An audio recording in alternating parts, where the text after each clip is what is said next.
নমস্কার। আজ আপনাদেরকে শোনাব প্রভাত কুমার মুখোপাধ্যায়ের লেখা একটি গল্প, প্রণয় পরিণাম। হিন্দু বয়েজ স্কুলের দ্বিতীয় শ্রেণীর ছাত্র মানিকলাল প্রতিবেশী বালিকা কুসুমলতার সঙ্গে প্রেমে পড়িয়া গিয়াছে। কবি গাহিয়াছেন, কে এমন প্রেমিক আছে যে প্রথম দর্শনেই ভালোবাসে নাই? কেন, আমাদের মানিকলাল। কুসুমের সঙ্গে বাল্যকাল হইতে সে কত খেলা করিয়াছে। গাছের মগডালে উঠিয়া তাহাকে ছানা শুদ্ধ পাখির বাসা পাড়িয়া দিয়াছে, ঘোড়া সাজিয়া পৃষ্ঠে তাহাকে বহন করিয়াছে। কিন্তু তখন তো সে কোনরূপ চিত্তচাঞ্চল্য অনুভব করে নাই। কে জানে, হয়তো সে মনের মনে হৃদয়ে হৃদয়ে ভালোবাসিত। অন্তরের সুগোপন অন্তরালে সে প্রচ্ছন্ন প্রবাহের অস্তিত্ব নিজেও অবগত ছিল না। মানিকলাল নিজের কাছে নিজে ধরা পড়িয়াছে সম্প্রতি মাত্র। সেদিন মানিক কুসুমদের বাগানে পেয়ারা পাড়িতে গাছে উঠিয়াছিল। কুসুম মাতার সঙ্গে গঙ্গা স্নান করিয়া বাড়ি ফিরিতেছে।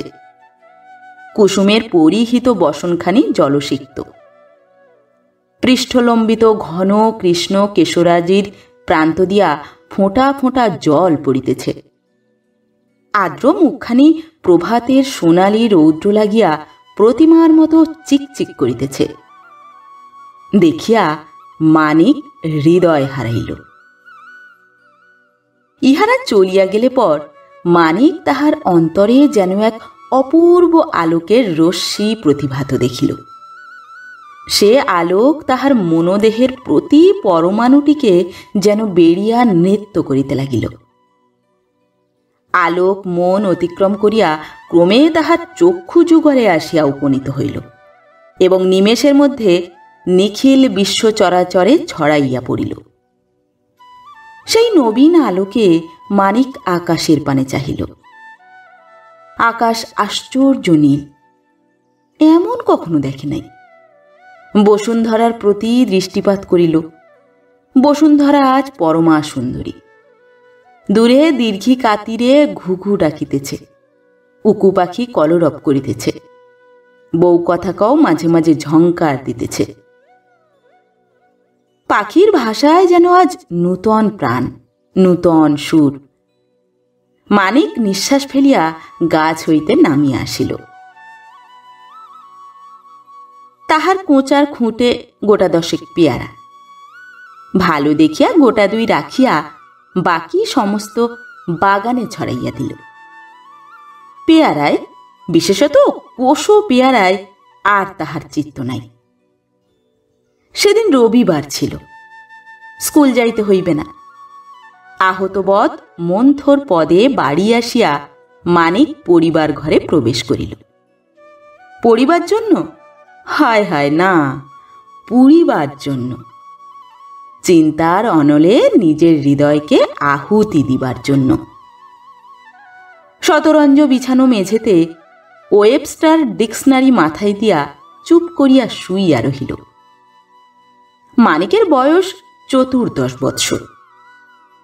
এই বয়সেই সে বাংলা উপন্যাস পড়িয়াছে রাশি রাশি। মৃণালিনী, চন্দ্রশেখর, উদ্ভ্রান্ত প্রেম হইতে আরম্ভ করিয়া বটতলার পারুলবালা, সোহাগিনী, বৌরানী প্রভৃতি কিছুই আর বাকি নাই। শুইয়া শুইয়া মানিক আকাশ পাতাল চিন্তা করিতে লাগিল। তাহার মনে হইতে লাগিল দুঃখ যেন তাহার হৃদয়ে ধরিতেছে না, উথলিয়া যেন গ্রন্থ হইয়া বাহির হইতেছে। কেন দেখিলাম, হরি হরি, কি দেখিলাম? দেখিলাম তো মরিলাম না কেন? আমার মনে এ আগুন, এ কুলকাঠের আঙ্গার কে জ্বালিল রে? নিবিবে কি? কতদিনে? হায় কতদিনে? ইত্যাদি ইত্যাদি। কিয়ৎক্ষণ পরে শীষ দিতে দিতে লম্ফ দিয়া মানিকের সহপাঠী বন্ধু বিপিন ও শরৎ প্রবেশ করিল। বিপিন আসিয়া একেবারে মানিকের চুল ধরিয়া বলিল, কি রে স্টুপিড, ঘুমোচ্ছিস নাকি? মার্বেল খেলবি না? মানিক উঠিয়া বিপিনের গালে হঠাৎ এক চড় কষাইয়া দিল। বিপিন হতভম্ব। শরৎ বলিল, তোর হয়েছে কি? মারামারি করতে চাস? আয় বলিয়া শরৎ আস্তিন গুটাইতে লাগিল। বিপিন বলিল, আহ শর্তা, কি করিস? মানিকের পানে ফিরিয়া বলিল, লেগেছে ভাই, রাগ করেছিস? মানিক বলিল, মানুষ শুয়ে রয়েছে, চুল ধরে টানলি কি বলে? শরৎ মানিকের চুল ধরিয়া টানিয়া বলিল, আহা, এরকম করে টানলে বুঝি আবার লাগে? তাহার আশা ছিল তাহাকেও মানিক চড় মারিবে। তাহা হইলে তৎক্ষণাৎ শরৎ তাহার সহিত ঘুষি লড়িতে আরম্ভ করিবে। কিন্তু শরতের মনোবাঞ্ছা পূর্ণ হইল না। মানিকের ক্রোধ নিরীহ বিপিনের উপরেই সবটা খরচ হইয়া গিয়াছিল। মানিক শটান আবার শুইয়া পড়িল। শরৎ বলিল, না খেলিস না খেলবি, ভারী তো বয়েই গেল কি না? বলিয়া বিপিনের হাত ধরিয়া বলিল, চল রে বিপিনে। বিপিন যাইবার সময় বলিয়া গেল, মানিক, রাগ করিস নে ভাই, যদি লেগে থাকে তোর, বিলক্ষণ সত্য নিয়েছিস। মানিক আর ফুটবল খেলে না, জিমন্যাস্টিক করা একেবারে ছাড়িয়া দিয়াছে। দ্বিপ্রহরে স্কুল পলাইয়া গঙ্গা তীরে বসিয়া কবিতা লেখে। প্রভাতে সন্ধ্যায় নানা ছলে কুসুমদের বাড়ি গিয়া কুসুমকে দেখিয়া আসে। কুসুম মেয়েটি দেখিতে খুব সুন্দরী না হোক, মুখখানি বেশ ফুটফুটে। পিতামাতার শেষের সন্তান, ভারী আদরের মেয়ে। কুসুম এই কার্তিক মাসে 11 বছরে পড়িয়াছে। 2-1 স্থানে বিবাহের কথাবার্তা হইতেছে, কিন্তু এখনো পাকাপাকি কোথাও স্থির হয় নাই। মানিক ক্রমাগত কুসুমের সঙ্গে দেখা করিয়া, কথা কহিয়া, জিনিস দিয়া তাহার সঙ্গে একটু বেশ ঘনিষ্ঠতা করিয়া লইল। মানিকের প্রতি কুসুমেরও একটা টান যেন দেখা যাইতে লাগিল। বৈশাখের শেষে কলেজ বন্ধ হওয়াতে মানিকের এক পিস্তুত ভাই প্রভাস আসিয়া উপস্থিত হইল। প্রভাস মানিক অপেক্ষা 3 বৎসরের বড়। মানিক তাহাকে কতকটা গুরুজন বলিয়া গণ্য করিত এবং ভয় করিয়া চলিত। প্রভাস আসিলেই মানিককে পড়া জিজ্ঞাসা করিত, অঙ্ক কষিতে দিত, পিতামাতার প্রতি ভক্তি, অসৎসঙ্গের দোষ, অধ্যাবসায় প্রভৃতি বিষয়ে উপদেশাদি দিত। কিন্তু কলিকাতার বন্ধুগণের মধ্যে প্রভাস একজন নীরব কবি বলিয়া বিখ্যাত। তাহার মনের রন্ধ্রে রন্ধ্রে রোমান্স, কেবল প্রেমপাত্রীর অভাবে কোনো মতে প্রেমে পড়া হইতে বিরত আছে। সে আসিয়া মানিকের ভাবগতি দেখিয়া বারংবার জিজ্ঞাসা করিতে লাগিল, ব্যাপারটা কি? মানিক তো কিছুই স্বীকার করে না। সন্ধান করিয়া করিয়া শেষে একদিন প্রভাস মানিকের কবিতার খাতা হাতে পাইল। কবিতা পড়িয়া ব্যাপার কিছুই বুঝিতে বাকি রহিল না। মানিকের উপর তাহার ভারী ভক্তি ও সৌহার্দ্য বোধ হইল। সেদিন জলখাবার খাইয়া প্রভাস মানিককে বলিল, গঙ্গার ধারে বেরিয়ে আসা যাক, চল। মানিক প্রথমে আপত্তি করিয়াছিল, কিন্তু প্রভাস অনেক জিদ করিল, কিছুতেই ছাড়িল না। গঙ্গা তীরে কিয়ৎক্ষণ বেড়াইয়া তীরে উঠানো এক ভাঙা নৌকার গায়ে দুইজনে উপবেশন করিল। প্রভাস বলিল, আমি সব জানতে পেরেছি। মানিক আশ্চর্য হইয়া বলিল, কি? তোমার গোপন কথা। মানিক ভাবিল, নিশ্চয় সিগারেটের বিষয়। ডেস্কের মধ্যে লুকানো বার্সাই, কাগজ প্রভৃতি প্রভাস দাদা বোধহয় দেখিতে পাইয়াছে। সুতরাং সন্দিগ্ধভাবে বলিল, বেশি চালাকি করো না, যাও। প্রভাস বলিল, এ চালাকির কথা নয়, খুব গুরুতর কথা, জীবন মরণের সমস্যা।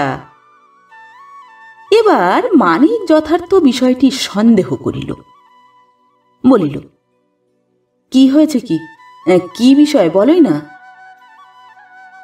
প্রভাস দূরস্থিত মৃদুগামী নৌকার পালে দৃষ্টিবদ্ধ করিয়া বলিল, তোমার ভালোবাসার বিষয়। মানিক ভাবিল, নিশ্চয়ই বাবাকে বলিয়া দিবে এবং মার খাওয়াইবে। সুতরাং শত্রুভাব ধারণ করিয়া মুখ খিঁচাইয়া বলিল, আহা, যা বললে আর কি, আর কি ভালো লাগে না। প্রভাস বলিল, ভাই, আমার কাছে আর লুকাও কেন, আমি সব জেনেছি। তোমাদের দুঃখে আমি খুব দুঃখী। তোমাদের সঙ্গে আমার আন্তরিক সহানুভূতি। মানিক কতকটা আশ্বস্ত হইল, একটু অপ্রতিভ হইল, বলিল, কে বললে তোমায়? নৌকার গায়ে জুতার গোড়ালি ঠুকিতে ঠুকিতে প্রভাস বলিল, তোমার কবিতার খাতা দেখেছি, আমাদের অতুল বাড়ুজ্যের মেয়ে কুসুম তো। মানিক ঘাড় নাড়িয়া জানাইল, তাই বটে। তোমার কবিতা থেকে যেন বোঝা যাচ্ছে আকর্ষণটা উভয় তো প্রবল, তাই কি? মানিক বলিল, মনে তো হয়। স্পষ্ট কখনো বলেছে? না। তুমি কখনো তাকে স্পষ্ট করে বলেছ? না। ইহার পর দুইজনে কিয়ৎক্ষণ নীরব হইয়া বসিয়া রহিল। শেষে প্রভাস বলিল, দেখো, ওরা আমাদের স্বঘর, মিলন হওয়া কিছুই আশ্চর্য নয়, কিন্তু মা বাপকে জানানোর আগে কুসুমের মন জানা দরকার। অনুমান ফনুমান নয়, স্পষ্ট জিজ্ঞাসা করতে হবে।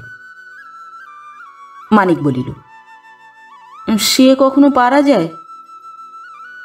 প্রভাস ভ্রু কুঞ্চিত করিয়া বলিল, সে না পারলে চলবে কেন? তুমি যদি সত্যই ওকে লাভ করতে চাও, তাহলে এ বিষয়ে যা কিছু কর্তব্য সব তোমায় সম্পন্ন করতে হবে। তা না হলে কি করে হবে? আর দেরি করলেও চলবে না। কুসুমের কত জায়গায় বিয়ের কথা হচ্ছে, কোনদিন বিয়ে হয়ে যাবে, তখন চিরদিন তোমায় আফসোস করতে হবে। এ কথা শুনিয়া মানিক চঞ্চল হইয়া উঠিল। এতদিন সে শুধু ভালোই বাসিতেছিল, বিবাহ প্রভৃতির কল্পনা কখনো করে নাই। এখন মনে হইতে লাগিল, বিবাহ হইলে তো ভারী মজাই হয়। দাদা, কি করে তার কাছে কথা পারি বলো দেখিনি? তা আমি শিখিয়ে দিচ্ছি। একটু অবসর খুঁজে আড়ালে পেলে তার হাতখানি এমনি করে ধরে তাকে বলবে, দেখো কুসুম, আমি তোমায় ভালোবাসি। একটা দুরাশা মনে স্থান দিয়েছি, তুমি আমাকে ভালোবাসো কি? যদি বলে বাসি, তাহলে জিজ্ঞাসা করবে, তুমি আমার হবে কি, আমায় বিয়ে করবে কি? যদি সে অনুকূল উত্তর দেয়, তাহলে তার হাতটি এই রকম করে ঠোঁটে তুলে চুমু খাবে। মানিক বলিল, কিন্তু দাদা, সে যদি রাজি না হয়? প্রভাস বলিল, তা প্রথমবারেই রাজি নাও হতে পারে, ওরকম অনেক কেতাবে পড়া গেছে। প্রথমবারে কেউ কেউ একেবারেই না বলে, কেউ কেউ বা বলে, ভারী সহসা বলেছ, সময়ে উত্তর পাবে। যেরকম হয় তখন আবার তোমাকে শিখিয়ে দেব। চাঁদ উঠিয়াছিল। দুইজনে নানা জল্পনা করিতে করিতে বাড়ি ফিরিয়া আসিল। পরদিন হইতে মানিকলাল অবসর অন্বেষণ করিতে লাগিল। কয়েকদিন চেষ্টার পর তাহার লাভও করিল। একদিন সকালে কুসুমদের বাড়ি গিয়া দেখে বাড়িতে কেহ নাই। কুসুম রান্নাঘরের বারান্দায় পা ছড়াইয়া বসিয়া মুড়ি খাইতেছে। মানিক বলিল, কুসুম, বাগানে যাবে? তোমায় আম পেড়ে দিকে চলো। কাঁচা আমের নামে কুসুমের জিহ্বা জলসিক্ত হইয়া উঠিল। ঢোক গিলিয়া বলিল, চলো না মানিক দাদা। বাগানে প্রবেশ করিল। এদিক ওদিক চাহিয়া মানিক বলিল, আমি ভারী ফুল ভালোবাসি। কুসুম বলিল, খবরদার খবরদার, ফুল তুলো না, ফুল তুললে দিদিমা যে বকে। মানিক বলিল, না তুলছি নে, শুধু ফুল ভালোবাসি তাই বলছি। ফুলকে ভালো কথায় কি বলে জানো? কুসুম মুখ ঘুরাইয়া বলিল, আহা, কে না জানে, পুষ্প। আমাদের পাদ্যপাদপে রয়েছে, শাখী শাখে পুষ্পগুলি কিবা মনোহর, পাখি ডাকে সুধা ঢালে শ্রবণ ভিতর। আচ্ছা মানিক দাদা, তুমি তো ইংরেজি পড়ো, শাখী মানে কি বলো দেখিনি? কুসুমের চক্ষু দুইটি মানিকের পানে চাহিয়া হাসিতে লাগিল। মানিক বলিল, পুষ্প ছাড়া ফুলের আর কি নাম হয়? আহা, তুমি আগে আমার কথার উত্তর দাও না মশাই। শাখী মানে কি? শাখী মানে বৃক্ষ। জানি রে, বলিয়া কুসুম হাসিতে হাসিতে মাথা নাড়িল। মানিক বলিল, এখন বলো, পুষ্প ছাড়া ফুলের আর কি নাম হয়? আর কি নাম? দাঁড়াও ভাবি। বলিয়া কুসুম ঠোঁট নাড়িয়া বিজ বিজ করিয়া কি বকিতে লাগিল। বোধহয় কোনো কবিতা আবৃত্তি করিতেছিল। মানিক বলিল, কু। কুসুম বলিল, কু? কু কি? কুহু কুহু রব করি ডাকিছে কোকিল। কুসুম। ওহো, মনে পড়েছে, ফুলের আর একটা নাম কুসুম গো, কুসুম। কুসুম দুলায়ে ধীরে বহিছে অনিল। আচ্ছা মানিক দাদা, অনিল মানে যদি বলতে পারো তবে তো বুঝি। মানিক বলিল, অনিল মানে বাতাস। বালিকার চোখে একটা আনন্দ ও প্রশংসার আলোক দেখা দিল। মানিক যথাশিক্ষা কুসুমের হাতখানি ধরিল, ধরিয়া বলিল, বুঝতে পারলে না? আমি ফুল ভালোবাসি বলেছি, তার মানে আমি কুসুম ভালোবাসি। আমি তোমায় ভালোবাসি কুসুম, তুমি আমায় ভালোবাসো? কুসুম দ্বিধা মাত্র না করিয়া বলিল, হ্যাঁ। মানিক বলিল, দেখো কুসুম, অনেকদিন থেকে একটা দুরাশা মনে স্থান দিয়েছি, তুমি আমায় বিয়ে করবে? প্রথম কথাটার মানে কুসুম কিছুই বুঝিতে পারে নাই। দ্বিতীয় কথাটার মানে বুঝিল, কিন্তু ওই কথাতেই সব মাটি হইয়া গেল। ধ্যান বলিয়া মানিকের হাত ছাড়াইয়া কুসুম ছুটিয়া পলাইয়া গেল। তাহার পায়ের মল ঝমঝম করিয়া বাজিতে লাগিল। যতক্ষণ দেখা গেল মানিক তাহার পানে চাহিয়া রহিল। কুসুম চক্ষুর অন্তরাল হইলে মানিক ব্যাপারটা মনে মনে পর্যালোচনা করিতে লাগিল। বিবাহের নামে কুসুম অমন করিয়া ছুটিয়া পলাইল, তাহার অর্থ কি? তবে কি কুসুম সম্মত নয়? অধীত উপন্যাসগুলি মানিক একে একে স্মরণ করিতে লাগিল। ক্রমে মনে একটা মীমাংসাও পাইল। লজ্জা প্রণয়ের চির সহচর। কুসুমের পলায়নের কারণ যে লজ্জা, সে সম্বন্ধে তাহার মনে আর কোনো সংশয় রহিল না। প্রভাস শুনিয়া বলিল, তবে আর কোনো চিন্তা নাই, ভালোবাসে যখন স্বীকার করিয়াছে তখন বিবাহে সম্মতি ধরিয়াই লওয়া যাইতে পারে। এখন উভয় পক্ষের পিতামাতার সম্মতি করাইতে পারিলেই কার্যসিদ্ধি। মানিক বলিল, বাবাকে তুমি বললে বাবা রাজি হবেন তো? প্রভাস বলিল, দেখো, তার চেয়ে বরং তুমিই বলো, আমার বলাটা তত ভালো দেখায় না। হাজার হোক তোমার বাবা, আমার মামা বই তো নয়। বাবায় মামায় ঢের তফাৎ। মানিক বলিল, সে আমি পারবো না, তুমি গোড়া থেকেই বললে তুমি প্রস্তাবটা করবে, এখন পিছুচ্ছ কেন? প্রভাস প্রথমটা মানিককে যে পরিমাণ উৎসাহ দিয়াছিল, কার্যকালে তাহা রক্ষা করিতে পারিল না। মানিকের পিতা নন্দলাল বাবু অত্যন্ত রাশভারী লোক। তাহার নিকট অগ্রসর হইয়া কথা পাড়ায় বিলক্ষণ সাহসের প্রয়োজন। এইরূপে ইতস্তত করিতে করিতে সপ্তাহখানেক কাটিল। মানিক ও প্রভাস যখনই নির্জনে থাকিত তখন আর দুজনের অন্য কথা নাই। পূর্বে দুজনের মধ্যে গুরু শিষ্য গোছের যে একটা অনির্দিষ্ট সম্পর্ক ছিল, এখন তাহা ঘুচিয়া সখ্যে দাঁড়াইয়াছে। একদিন মানিক কুসুমের নামে একটা মস্ত কবিতা লিখিল। প্রভাস তাহা পড়িয়া ধন্য ধন্য করিতে লাগিল। বলিল, স্বয়ং অনুভব করিয়া কবিতা না লিখিলে কি আর কবিতা? বলিল, ইহা কুসুমকে নিশ্চয়ই দেখানো উচিত। উত্তম চিঠির কাগজে লাল কালির বর্ডার টানিয়া নীল কালি দিয়া মানিক কবিতাটির নকল করিল। তাহার পর আবার অবসর খুঁজিয়া কুসুমের সঙ্গে নির্জনে সাক্ষাৎ করিল।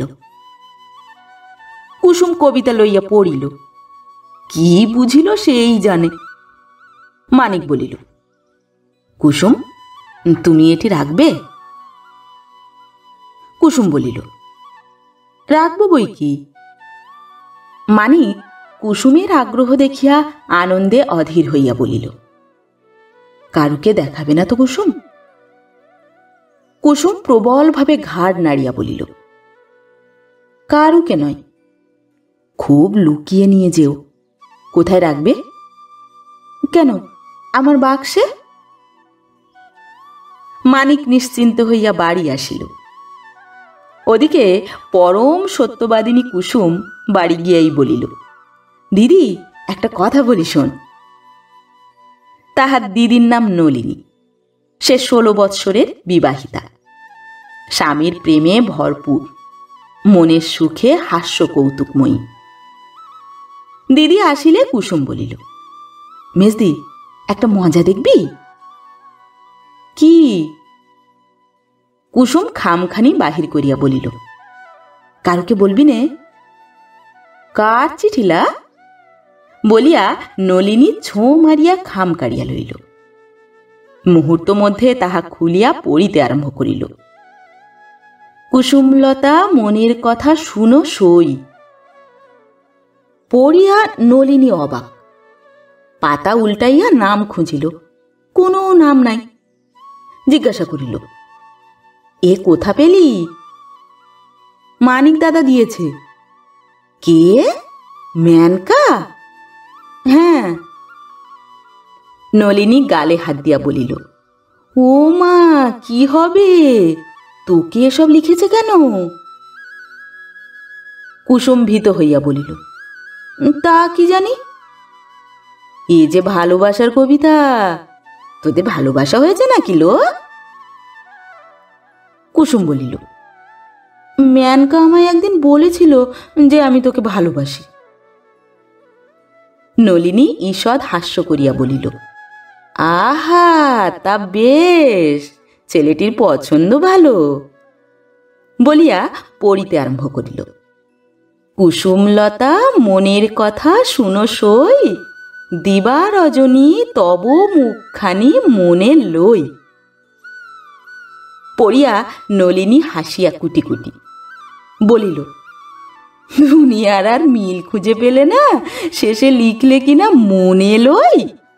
তার চেয়ে চিঁড়ে দই লিখলে ঢের বেশি সরস হতো। কি বলিস কুসমি? সন্দিকিনি, কুসুমলতা মনের কথা শুনো সই, দিবা রজনী তব মুখখানি চিঁড়ে দই। অর্থাৎ কিনা চিঁড়ে দই দেখলে কারু কারু যেমন খাবার লোভ হয়, তোমার মুখখানি দেখলে আমারও সেই রকম লোভ হয়।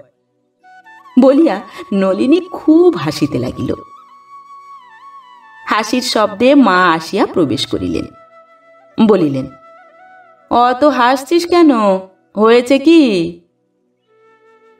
নলিনী মার হাতে চিঠি দিয়া বলিল, এই নাও মা, তোমার ছোট জামাই তোমার মেয়েকে কি লিখেছে দেখো।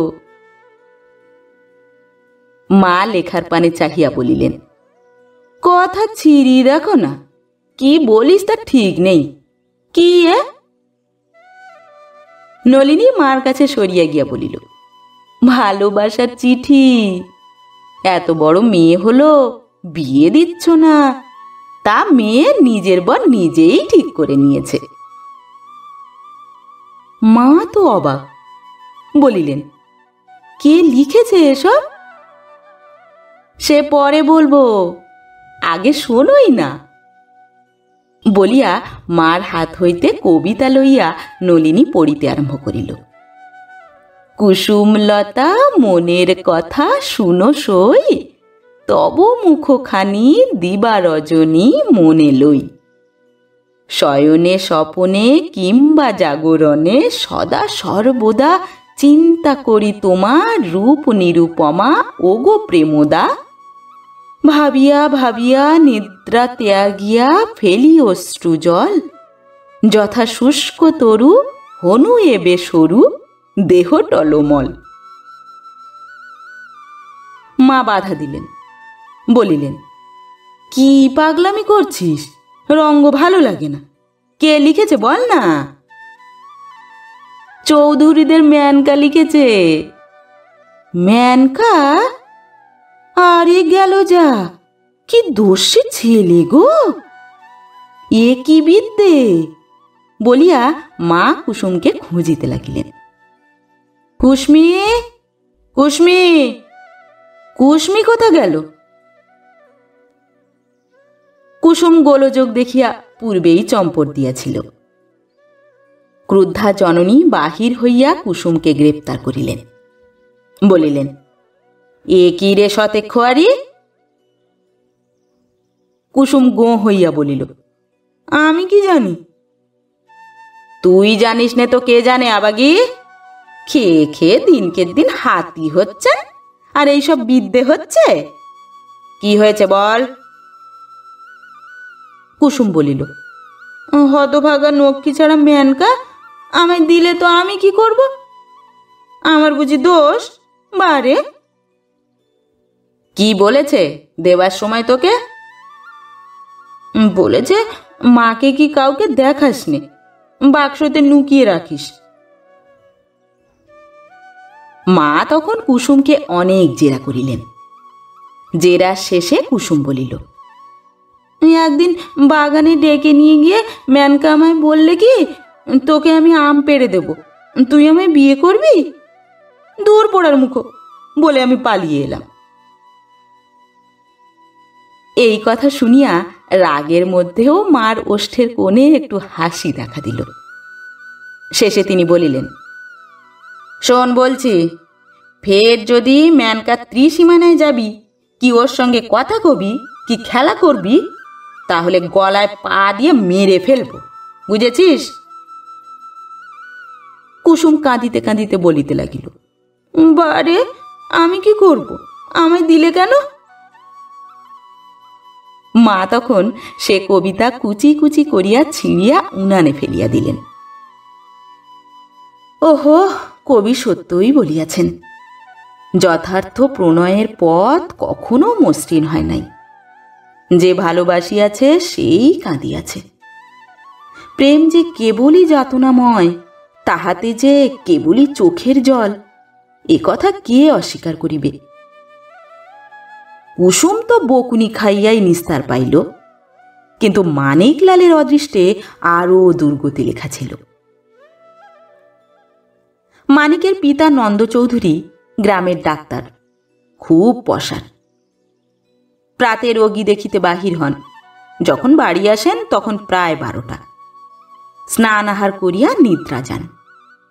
সুতরাং প্রভাস ও মানিক পরামর্শ করিল, বৈকালের নিদ্রাভঙ্গের পর প্রভাস গিয়া কথাটা পাড়িবে। দুইজনে বাহিরের ঘরে বসিয়া প্রতীক্ষা করিতেছে।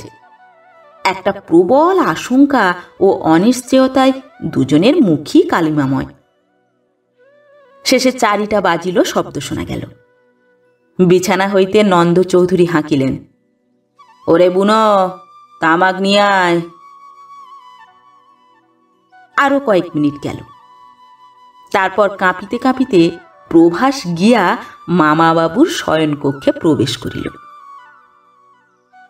নন্দ চৌধুরী বিছানার উপর তাকিয়া হেলান দিয়া বসিয়াছেন।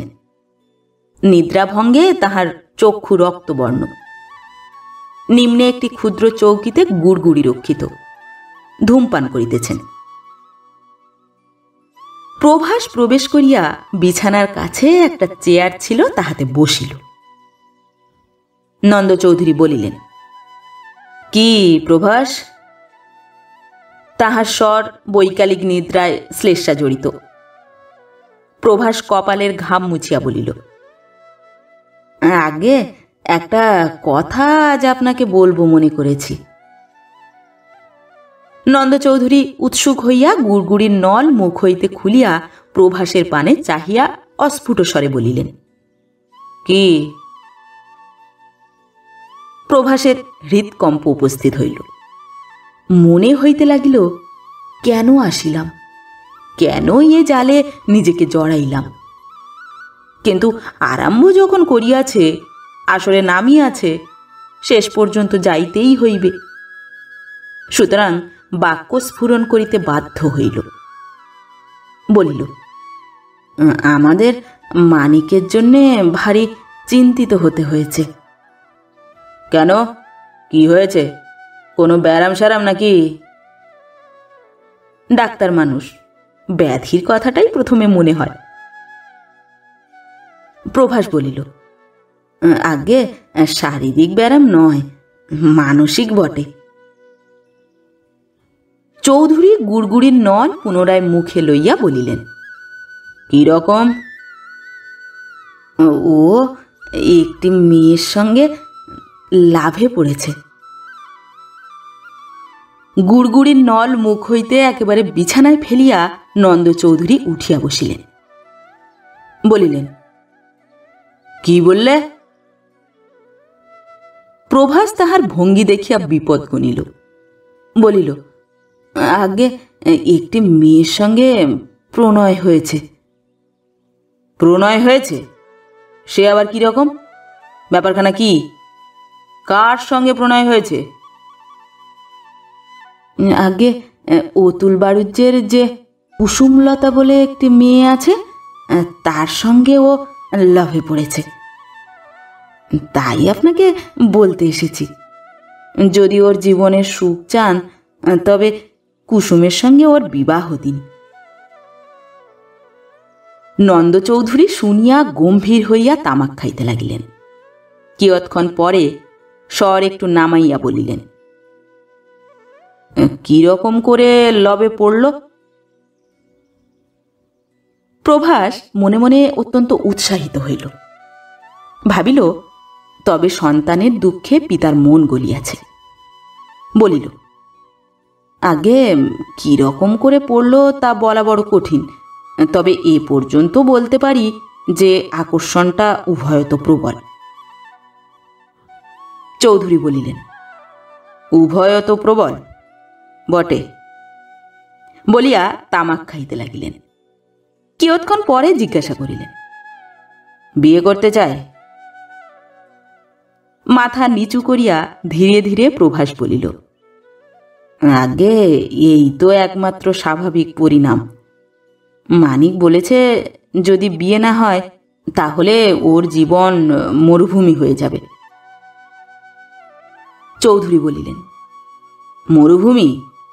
ও, বলিয়া তামাক টানিতে লাগিলেন। প্রভাস একটু অপেক্ষা করিয়া বলিল, প্রথম প্রণয় প্রায়ই ভারী গভীর হয়, তাকে বাধা দিতে যাওয়া অনেক সময় সর্বনাশ। চৌধুরী বলিলেন, ম্যানকাকে ডাকো। প্রভাস উঠিয়া পরিবার ঘরে গেল। দেখিল হাতে মুখ ঢাকা দিয়া মানিক শুইয়া আছে। একটু হাসি মুখে বলিল, মানিক, যাও ভাই, মামাবাবু ডাকছেন। মানিক বলিল, কি রকম বুঝলে? এ পর্যন্ত তো খুবই আশাপ্রদ, খুব সহৃদয়ভাবে জিজ্ঞাসাবাদ করলেন। মানিকের কিন্তু বিশ্বাস হইল না। সত্যই কি এত সৌভাগ্য তাহার হইবে? বলিল, চলো তবে।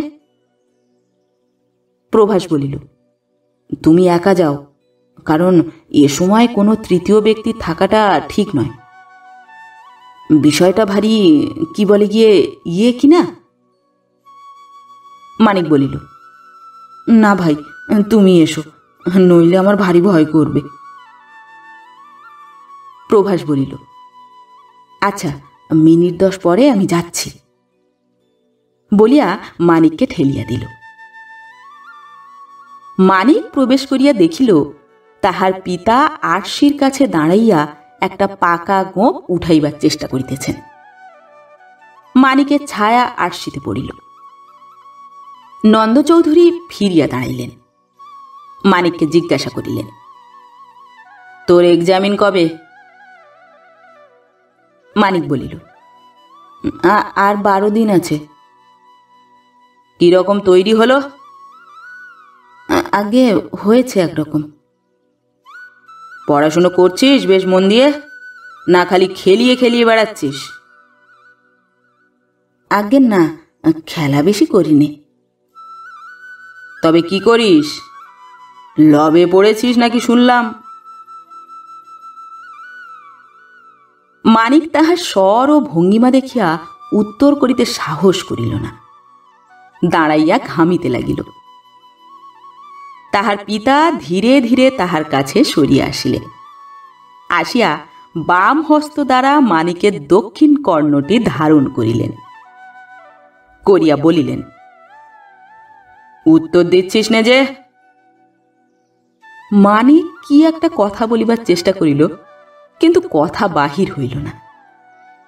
তাহার পিতার রক্তচক্ষু দুইটা ঘুরিতে লাগিল, দন্তে দন্ত ঘর্ষিত হইতে লাগিল। ঘূর্ণায়মান চক্ষু স্থির হওয়ার সঙ্গে সঙ্গে বলিলেন, স্টুপিড শুয়োর, আজ বাদে কাল এক্সামিন? লেখা গেল, পড়া গেল, লব হচ্ছে? বলিয়া ঠাস ঠাস করিয়া তাহার গণ্ডদেশে কয়েকটা চড় কষাইয়া দিলেন। প্রভাস এই সময়ে দুয়ারের কাছ বরাবর আসিয়াছিল। চড়ের শব্দ শুনিয়া সে অবিলম্বে চম্পট দিল। মানিক 2 হাতে মুখ ও চক্ষু ঢাকিয়া অনুচ্চস্বরে ক্রন্দন করিতে লাগিল। নন্দ চৌধুরী তখন বালককে ছাড়িয়া বিছানায় আসিয়া বসিলেন, বলিতে লাগিলেন, এ কদিন দিবে রাত্রির কেবল প্রভাসের সঙ্গে গুজগুজ ফুসফুস হচ্ছেই। আমি ভাবি ব্যাপারটা কি, এরা কুইনের রাজ্য নেবারই মতলব করছে না কি করছে? হতভাগা পাঁচি নচ্ছাড় হনুমান, লবে পড়া হয়েছে, মরুভূমি হয়ে যাবে। এত কথা শিখলে কোথা? তাই ভাবি, আমরা বুড়ো হয়ে মরতে চললাম, এত কথা তো জানি না। পড়াশুনোর নাম নেই। খাবি কি এরপরে? আমি এই সারা দুপুর রোদ্দুরটা মাথায় করে রুগীর নাড়ি টিপে বেড়াচ্ছি, 2 পয়সার জন্য মুখে রক্ত উঠে মরছি। যতদিন বেঁচে আছি ততদিন মন দিয়ে পড়ে শুনে নিজের কাজ কিনে নে। তা নয়, লবে পড়েছেন ছেলে আমার। আর প্রভাসটা যে কলেজে লেখাপড়া শিখে এত বড় বাঁদর হয়েছে তা তো জানতাম না। ওকালতনামা নিয়ে এসেছে, আরে গেল যা। ফের যদি ওসব পাগলামি শুনতে পাই তো জুতিয়ে পিঠ ছিঁড়ে দেব। অতঃপর মানিক কাঁদিতে কাঁদিতে প্রস্থান করিল। ডাক্তারবাবুর চিকিৎসা আশু ফলপ্রদ হইল। মানিক ছেলেটিকেও অতি সুবোধ বলিতে হইবে। উপন্যাসের অনুকরণে প্রেমে পড়িয়াছিল, কিন্তু উপন্যাসের অনুসারে গৃহ ত্যাগ করিল না, বিষও খাইল না।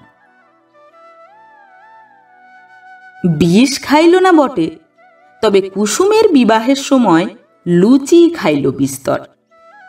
এত খাইল যে তাহার পরদিন অসুখ হইয়া পড়িল। সেই সুযোগে সপ্তাহখানেক স্কুলে গেল না। প্রভাস চলিয়া গিয়াছিল। প্রেমিকের আদর্শ খর্বতার জন্য মানিকের কাহারও নিকট জবাবদিহি করিবারও রহিল না। তাই অসুখ 2 দিনেই ভালো হইলে বাকি দিনগুলির অধিকাংশ সময় মানিক বৃক্ষের শাখায় শাখায় লম্ফ দিয়া অতিবাহিত করিল।